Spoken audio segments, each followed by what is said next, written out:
Novel horor misteri. Judul Bermadukan Jin Season 2. Bagian kedua ditulis oleh Dewi SMD. Cukup. Suara Rahmah pecah di tengah kerumunan ibu-ibu kampung yang berkerumun. Di lapangan kecil, napasnya tersengal. Tapi matanya menyala tajam seperti bara yang tak lagi bisa dipadamkan. Saya memang miskin, dan Sari memang belum sekolah. Tapi saya tahu anak saya tidak bersalah. Pasti anak kalian yang lebih dulu menghina dia. Apa salah kami pada kalian? Kami tidak pernah mengganggu siapapun. Rahmah berdiri tegak meski lututnya gemetar hebat. Wajahnya memerah, matanya basah menahan amarah dan penghinaan yang selama ini ia telan bulat-bulat. Sementara itu, Sari gadis kecil berumur 9 tahun berdiri di samping ibunya dengan mata berkaca-kaca. Bu, sudah, jangan diladeni mereka. Bisik Sari pelan sambil memeluk lengan ibunya. Nanti malah ibu yang disalahkan. Rahmah menarik napas dalam-dalam, mencoba menenangkan diri. Tapi ucapan salah satu dari ibu-ibu itu membuat darahnya kembali mendidih. Nah, benar tuh kata anakmu. Rahmah, orang miskin itu harus tahu diri. Seru seorang perempuan berkalung emas. Dengan tawa sinis yang menusuk hati. Betul, sambung yang lain. Kalian memang gak minta apa-apa. Tapi rumah rakyat kalian itu bikin kampung ini kelihatan kumuh. Harusnya rumah seperti itu dibangun di tengah hutan, bukan di sini. Setuju, sahut yang lain dengan nada mengejek. Mumpung si Daryat nggak ada di rumah. Gimana kalau kita bongkar aja, biar nggak ganggu pemandangan? Rahmah terdiam sesaat. Dunia seolah berhenti berputar. Ia menggenggam tangan Sari lebih erat. Matanya bergetar di antara amarah dan sakit hati. Apa? Kalian mau bongkar rumah saya? Suaranya meninggi. Serak, tapi tegas. Memangnya kalian siapa? Rumah itu warisan orang tua saya. Tanah itu milik saya. Kalian gak punya hak sedikit pun buat mengusik kehidupan kami. Ibu-ibu itu saling pandang.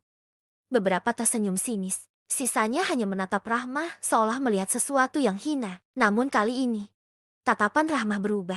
Ada sesuatu yang lain di matanya, bukan sekadar amarah, melainkan kecewa yang perlahan mengeras menjadi dendam. Tiba-tiba suara berat memecah ketegangan. Ada apa ini? Kenapa ribut-ribut? Rolih, ketua RT yang dikenal tegas dan disegani, melangkah mendekat. Sorot matanya tajam mengamati satu persatu wajah di sana. Setelah mendengar penjelasan dari kedua pihak, ia menatap Rahmah cukup lama sebelum akhirnya mengangguk. Saya tahu Rahmah sejak kecil, ujarnya tenang tapi mantap. Dia nggak pernah bikin masalah di kampung ini. Dan kalian tidak punya hak sedikit pun buat merusak atau mengusik rumahnya. Ia menatap tajam ke arah ibu-ibu itu. Ingat, negara ini negara hukum. Kalau kalian berani bertindak di luar batas, jangan.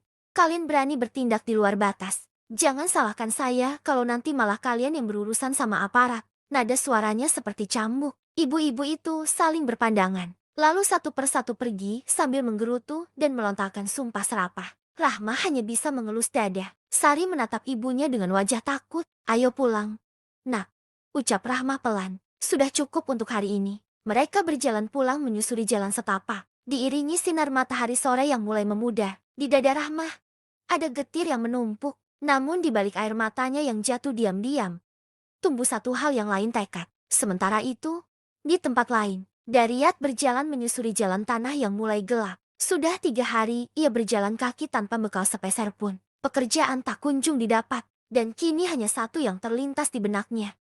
Pulang. Ia rindu Rahmah, ia rindu kedua anaknya, dan ia takut kalau ketiga orang yang ia cintai itu sedang kelaparan karena ulahnya yang pergi tanpa pesan. Matahari perlahan tenggelam, langit memerah, lalu gelap menelan segala. Malam itu terasa berbeda, lebih sunyi, lebih dingin. Seolah seluruh alam bersekongkol menahan napas. Langkah Daryat melewati jembatan kayu tua yang di bawahnya mengalir sungai kecil. Dari dulu orang kampung sering bicara, katanya di sungai itu ada penunggu seorang wanita cantik yang dulu menikah dengan manusia, lalu menghilang bersama kabut malam. Tapi Daryat tak pernah percaya, sampai malam ini, langkahnya terhenti. Di ujung jembatan, tampak seorang kakek tua berbaju serba hitam, duduk sendirian di trotoar, menunduk. Loh, Aki, lagi apa di sini malam-malam begini? Tanya Daryat.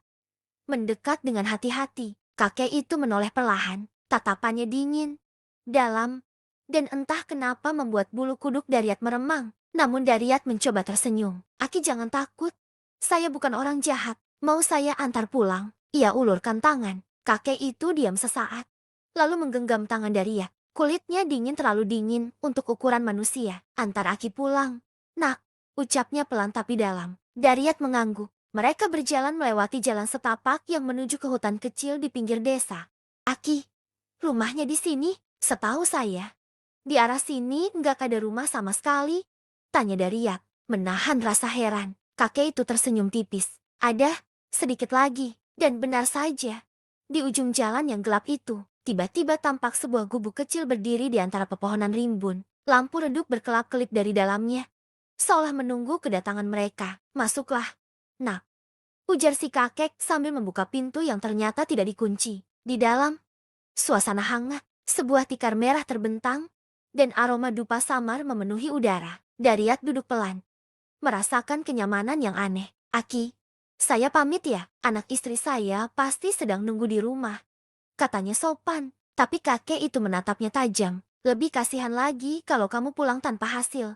Bukan? Dariat terdiam. Aki, tahu apa yang terjadi sama saya? Kakek itu tersenyum samar. Aki tahu segalanya. Bahkan sebelum kamu bicara. Dariat kembali duduk. Wajahnya lelah. 3 hari saya keliling cari kerja.